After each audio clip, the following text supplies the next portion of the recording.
단기간 폭풍 성장에 초과 수익을 낼 수 있는 기업들로 여러분들의 포트폴리오를 반드시 만들 수 있습니다. 진짜 오를 기업을 찾는 방법을 꼭 알려드리겠습니다. 해당 영상 고정 댓글 링크를 통해서 신청하실 수 있습니다. 많은 관심 부탁드리겠습니다. 감사합니다. 국내 대기업들이 마치 경쟁하듯이 앞다투어 로봇을 엄청나게 투자를 그렇죠. 하고 있습니다. 예. 네. 뭐 대표적으로 뭐 삼성만 생각하시는데 삼성이 레인보우 로보틱스 590억 투자한 거는 아무것도 아니고요.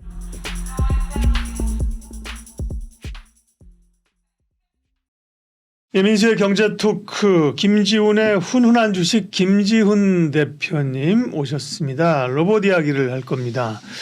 로봇은 뭐 레인보우 로보틱스가 대장주였다가 최근에 이제 두산 로보틱스에게 그죠? 자리를 내주고 방송하는 오늘 월요일 기준 두산 로보틱스가 또 급등을 했고요.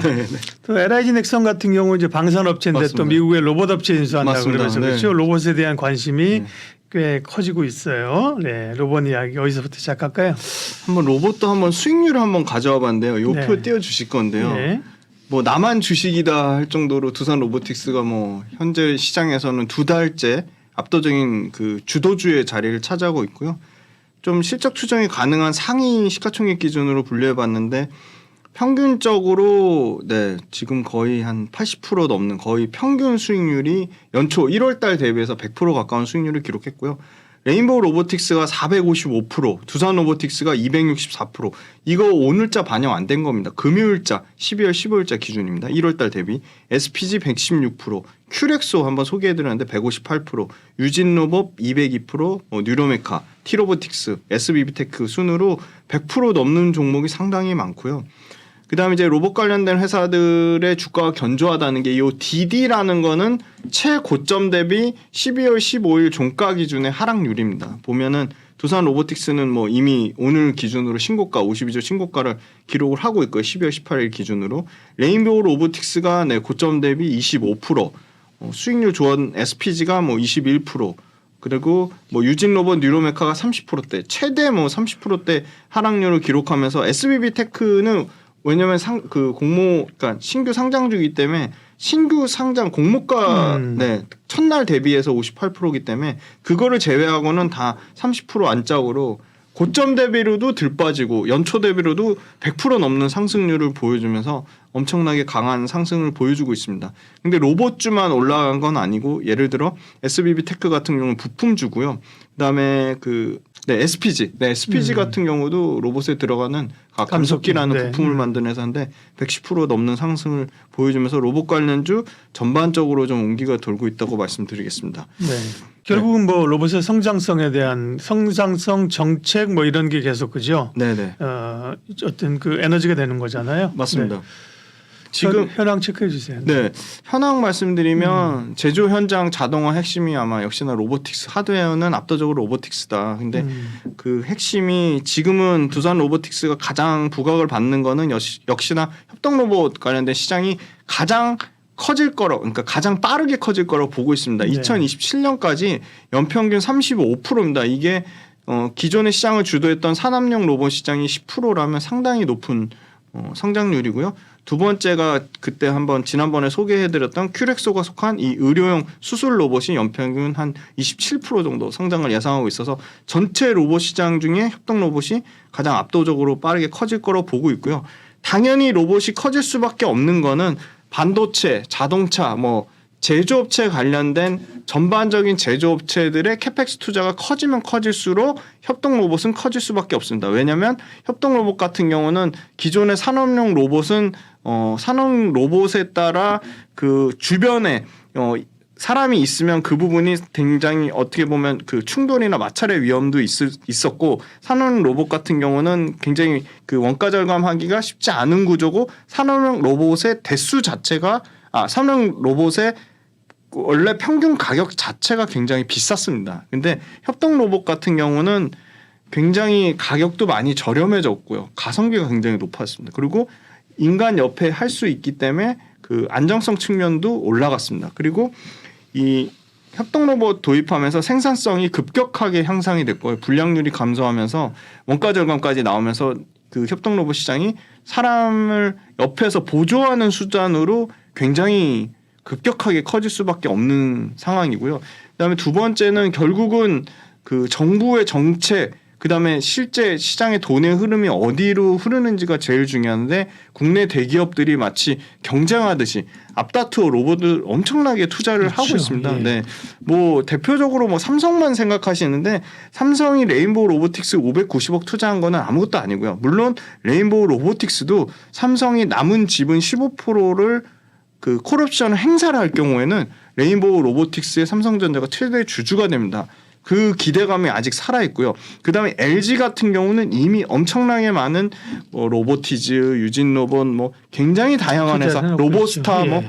웬만한 로봇 기업의 2대 주주입니다. LG는 뭐 이미 삼성보다 발빠르게 했고요. 지금 가장 부각받는 거는 역시나 두산입니다. 그런데 두산 외에 하나 같은 경우도 하나 로보틱스를 그 아들 셋이 지분을 동간 뭐 동원 형제가 골고루 갖고 있거든요. 그래서 굉장히 키울 가능성이 높고 있고 시장에서 기대했던 로봇 관련된 정책 드디어 나왔습니다. 산업통상자원부에서 첨단 산업 로봇 산업 비전 1.0 요게 2030년까지 민간이 3조 이상 투입해서 100만 대 로봇 군단 투입 계획을 밝혔거든요. 그래서 제조업과 물류 쪽에 68만 대, 서비스업에서 30만 대. 그래서 이게 아마 국내는 대략 대기업이 투자하는 것까지 포함하면 2030년에는 한 20조, 2025년 기준으로는 최소한 한 15조까지 시장이 커질 것으로 보고 있고요. 전체 글로벌 협동 로봇 시장 규모는 2030년에는 한 대략 100억 달러 정도 수준. 예. 이거 굉장히 좀 보수적으로 잡은 것 같은데 2030년 기준으로 15조라고 돼 있거든요. 근데 요거는 30조까지 좀 커질 가능성이 있다고 보고 있고요. 그다음에 이제 두 번째는 협동 로봇 관련돼서 전체 로봇에서 차지하는 비중 자체가 현재로서는 5% 미만입니다. 굉장히 포지션이 작은데요. 2030년 기준으로 전체 로봇의 30% 금액으로 치면 120억 달러까지 협동 로봇 시장 자체가 전체 로봇 시장에서 차지하는 비중이 좀 커질 것으로 그렇게 보고 있습니다. 그리고 인건비가 계속 올라가니까 인건비 올라가는 부분에 대해서 결국은 로봇이 상당 부분 많이 대체할 거로 보이고요. 그다음에 결국은 계속 이 소위 말하는 서비스 로봇의 단순 노동 작업, 그러니까 뭐 치킨을 튀긴다든지 뭐 용접을 한다든지 뭐 용접 같은 경우는 굉장히 고난이도의 작업이긴 한데 그런 부분에 대한 인건비가 올라가고 노동인구가 감소하니까 당연히 많이 쓰일 수밖에 없다 그렇게 보고 있습니다. 네. 로봇의 성장성 다만 이제 로봇 관련주가 사실 변동성도 있어요. 편안하게 투자하면 올라주느냐 그건 아니고 전혀 아닙니다. 네, 변동성이 맞습니다. 있으면 어려운 건데요. 네. 로봇 관련주 가운데서 주목해봐야 될 기업들 관심 종목 좀 얘기해 주세요. 네. 가격이 너무 많이 올라서 또 오해하실까 봐 이거 절대 사실하고 말씀드리는 건 아니고요. 예. 투자 아이디어 측면에서 공부하시라고 꼭 말씀드립니다. 뭐 네. 이거 종목을 얘기하면 다 이게 사는 걸로 네. 오해를 하시는데 절대로 안 그러셨으면 좋겠고요. 당장 이제 숫자 측면에서 로봇 관련된 회사 이제 감속기를 만드는 회사는 흑자 이제 SPG 같은 경우는 이미 흑자고 이제 네. SBB 테크도 내년에 이제 흑자전을 예상하는데 가장 이제 실제 로봇을 완성품을 만드는 업체 중에 가장 숫자가 제일 잘 찍히는 회사, 그러니까 매출에서 성장률이 가장 높은 거는 레인보우 로보틱스가 아니고 두산 로보틱스입니다. 레인보우 로보틱스는 사실 두산 로보틱스가 10월 달에 상장할 거라는 그 기대감으로 어떻게 보면 이제 호랑이 없는 굴에서 여우가 왕노릇한 경우라 보고 있고요. 두산 로보틱스는 실제 숫자로 증명하는 회사입니다. 매출이 올해 같은 경우는 한 670억 정도로 예상을 하고 내년에 1170억, 내후년에 2640억을 예상을 하고요. 그러니까 매출 성장률이 그냥 기본적으로 100%에 달합니다. 그리고 영업이익 같은 경우도 여기 지금 네이버 금융위는 40억 네. 적자라고 했지만 네. 회사에서 밝힌 거는 흑자 시기가 앞당겨져서 대략적으로 내년 정도면 한 37억 정도 흑자 전환을 예상을 하고 있습니다. 그래서 내년에 만약 흑자 전환할 경우에는 내후년부터는 뭐 500억 가까이 영업이익이 굉장히 가파르게 성장할 거라고 보고 있어서 숫자가 레인보우 로보틱스랑은 일단 게임이 안 된다고 보고 있고요. 그걸 또 증명하는 거는 지금 현재 연 생산 캐파가 2200대인데 24년도에 당장 내년에 한 2배 넘는 한 4,000대 이상의 생산 캐파 늘린다는 거는 어떻게 보면 2차 전지랑 비슷한 거거든요. 매출에 대한 보증이 있기 때문에. 그래서 24년도에 4,000대, 26년도에 11,000대로 현재 캐파 대비 26년까지 5배 정도 캐파가 커질 것이라고 보고 있습니다. 그리고 굉장히 이 해외 판매 채널을 아주 잘 쌓고 있습니다. 이미 북미하고 유럽의 매출 비중이 해외 매출 비중이 70%에 육박할 정도로 거의 해외 글로벌 기업으로 이미 판명이 났고요. 지금 4위권인데요. 재미난 거는 1등 그 덴마크의 유니버셜 로봇은 이미 30%에 넘는 넘사벽 정도 수준의 시장 침투율이고 테러다인 미국의 테러다인 인수하면서 뭐 압도적인 1등을 차지하고 있지만 2등이 환학이고요. 환학이 대략 시장 침투율로 치면 14%, 3등이 테크맨이라는 데인데 테크맨 같은 경우가 두산 로보틱스와의 점유율이 0.9%밖에 차이 안 납니다. 그래서 제가 봤을 때는 두산 로보틱스에서 밝힌 것도 있지만 향후 2년 내에 3등까지는 충분히 올라갈 가능성이 있다고 보고 있고요.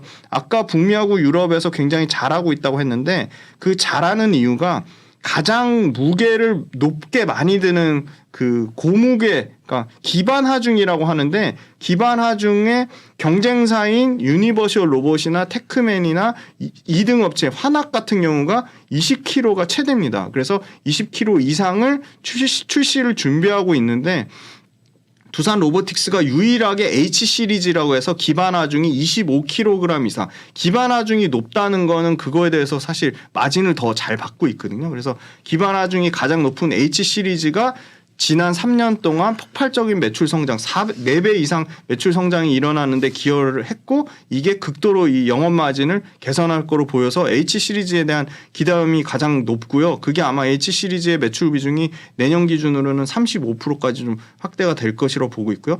그다음에 대부분의 로봇 회사 1등 회사인 환학도 1등 회사인 그 덴마크의 유니버셜 로봇도 그렇고 환학도 그렇고 소프트웨어보다는 하드웨어 쪽에 치중이 돼 있는데 자체적으로 굉장히 두산 로보틱스가 소프트웨어 강하게 키우려고 하고 있습니다. 왜냐하면 개발보다 상업화하는 게 어려운 시장이기 때문에 이 상업화 관련돼서 소프트웨어 시너지 효과를 상당히 기대를 하고 있고 소프트웨어 관련된 그 부분이 당장 24년도 말부터 소프트웨어와 그 렌탈 매출까지 결합돼서 아마 매출이 나올 것으로 그렇게 예상을 하고 있습니다. 그리고 AI 관련돼서 활용한 협동 로봇이 이 가전제품 최대 전시회인 24년도 이제 내년 1월 달에 CES? 네, CES에서 아마 AI 활용 협동 로봇에 대해서 아마 뭔가 이게 나올 것으로 보고 있어서 CES에 대한 모멘텀도 갖고 있다고 말씀드리겠습니다. 네. 로봇 관련주 가운데 그러니까 말씀하시는 시점이 매수 시점이라고 얘기하는 건 아니라는 겁니다. 주목해 볼 기업이니까 좋은 기업을 좋은 가격에 사야 되니까요, 그죠? 맞습니다. 네. 잘 하시는 분들은 뭐 수급으로 따라가도 되지만 두산 로보틱스를 먼저 말씀하셨고 그 다음에는 큐렉소? 네, 큐렉소입니다. 네, 네. 네. 큐렉소 같은 경우는 뭐 이미 흑자 전환이 성공을 했고요. 예. 큐렉소 같은 경우는 최근에 요 표 띄워주실 건데요. 엄청나게 기관이 지금 열심히 사고 있습니다. 요 거의 뭐 한 달 내내 최근에 사고 있다고 보시면 되는데요. 큐렉소는 큐렉소 먼저 숫자부터 말씀드리면 큐렉소 같은 경우는 이미 흑자 전환을 했고요. 지금 큐렉소는 매출이 올해 같은 경우는 대략 한 750억 정도를 예상을 하고요. 네, 여기는 이제 주로 의료용 로봇, 네, 의료용 로봇을 만드는 회사고요. HY 그죠? 네, 네. 한국 재밌죠? 야쿠르트 기업에서 한국 야쿠르트가 최대 주주입니다. 인수를 했죠. 네, 인수를 했습니다. 예. 그래서 큐렉소 한번 실적 현황 보시면 올해 한 750억에서 770억을 예상을 하고요. 그다음에 내년에는 한 900억대에서 한 1000억 정도까지 나오는 그림으로 보고 있고요. 그 다음에 25년도에는 1276억 그래서 영업이익이 한 190억 정도까지 커질 것으로 보는데요. 이 중에 얼마나 로봇 비중이 크냐가 차이가 있습니다. 큐렉소 같은 경우는 로봇이 100%는 아닙니다. 지금 23년 대략 350억 정도를 예상하니까 50% 비중에서 24년도에 한 대략 650억에서 700억이니까 한 65%까지 올라가고 25년도에 80%. 그러니까 로봇 비중이 계속 올라가는 게 굉장히 긍정적으로 보고 있고요.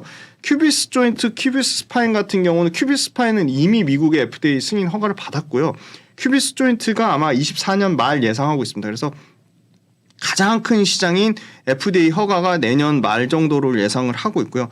그리고 기본적으로 이 의료용 로봇 같은 경우 각 국가마다 허가를 받아야 되는데 뭐 말레이시아, 브라질, 터키, 뭐 러시아 엄청나게 많은 국가들이 허가를 받았고 지금 추가적으로 대략 내년에 한 7, 8개국에서 또 추가적으로 허가를 받을 가능성을 갖고 있고요. 그다음에 세 번째는 이 메릴 헬스케어란 인도 최대의 인공관절 임플란트 관련된 회사 유통망을 갖고 있는데요. 이 메릴 헬스케어가 글로벌 영업망만 100개국이 넘습니다. 그래서 메릴 헬스케어랑 가장 끈끈하게 지금 그 조인이 돼 있어서 메릴 헬스케어를 통한 해외 진출이 대략 뭐 50개국 넘게 확대될 거로 보고 있고요. 큐렉소가 가진 큐렉소 그 조인트의 큐비스 조인트의 장점은 이 대부분 관련된 로봇 관련된 회사들이 이 반자동입니다. 그래서 굉장히 어떻게 보면 사용의 편리성이 떨어지는데 큐렉소의 로봇 큐비스 조인트 같은 경우만 완전 자동이어서 굉장히 그 사용자 편리성이 뛰어나고요. 두 번째는 이 다른 그 제품, 다른 인공관절 임플란트 제품이랑 호환이 안 됩니다. 뭐 글로벌 그 의료용 로봇 뭐 인투이티브 서지컬도 그렇고 스트라이커도 그렇고 호환성이 떨어지는데 유일하게 큐렉소가 만든 제품이 굉장히 호환성이 좋게 다른 인공관절 임플란트랑 그 호환해서 상호 보완해서 사용하게끔 해놨습니다. 그리고 의료용 로봇도 재미난 거는 이미 국내는 대형 병원까지 다 지금 그 로봇이 깔려 있는 상태고요. 로봇도 그 미용 의료기기에 소위 말하는 소모품처럼 카트리지처럼 커터랑 드랩이라는 게 있습니다. 그게 소모품입니다. 그거를 10번 이상 사용하면 폐기시켜야 됩니다. 그래서 커터 드랩이 소모품 매출이 나올 건데 국내는 이제 당장 소모품 매출이 나오기 시작하는 시점에 돌입을 했고요. 해외 매출, 해외 큐렉소가 이제 FDA 승인을 받은 국가, 미국을 제외한 이제 다른 국가에서 해외 매출이 이제 본격적으로 나기 시작했으니까 아마 내년 중반에서 말 정도는 해외에서도 커터랑 드랩의 소모품 매출이 좀 나올 것으로 그렇게 기대를 하고 있습니다. 그래서 큐렉소는 해외 유통망이 상당히 잘 돼 있고 국내에서는 뭐 압도적인 의료용 로봇이고 로봇 관련된 회사 중에 탑3 안에 들 정도로 흑자 전환한 회사고 매출과 이익이 증명하고 있고 로봇 비중이 현재는 50%지만 앞으로 85%까지 확대될 가능성이 있어서 단순 비교하면 큐렉소 같은 경우는 시총이 지금 오늘 주가 많이 올랐는데 7,474억이거든요. 그래서 저는 두산 로보틱스, 레인보우 로보틱스만큼은 아니겠지만 이것도 시총이 그래도 1조 이상은 올라오지 않을까 보고 있습니다. 네. 로봇 관련주의 성장성과 함께 관심주 두산 로보틱스 큐렉소 두 개면 됩니까? 네. 더 이상 얘기 안 하시는 겁니까? 네, 딱 안 하겠습니다. 네. 선택의 문제고 그죠? 네. 네. 또 그 가운데 관심 있는 게 또 많은데요. 네, 네. 오늘은 두 개만 얘기하시고 맞습니다. 나중에 네. 또 관심 있는 게 보완하겠습니다. 있으면 네. 얘기를 해 주실 겁니다. 네. 김지훈의 훈훈한 주식 김지훈 대표님 함께했습니다. 고맙습니다. 감사합니다. 상담 약속 홈쇼핑 DB로 당당하게 활동할 설계사 및 관리자를 모집합니다. 오늘은 어디로 가지? 오늘은 누구에게 가지? 오라는 것도 갈 곳도 없는 고민. 인포벨 보험사업단이 해결해드립니다. 지인 영업, 연구 영업, 개척 영업, NO! 상담 약속 홈쇼핑 DB로 당당하게 활동할 설계사 및 관리자를 모집합니다. 지금 바로 전화하세요. 상담 약속 홈쇼핑 DB로 당당하게 활동할 설계사 및 관리자를 모집합니다. 오늘은 어디로 가지? 오늘은 누구에게 가지? 오라는 것도 갈 곳도 없는 고민. 인포벨 보험사업단이 해결해드립니다. 지인 영업, 연구 영업, 개척 영업, NO! 상담 약속 홈쇼핑 DB로 당당하게 활동할 설계사 및 관리자를 모집합니다. 지금 바로 전화하세요.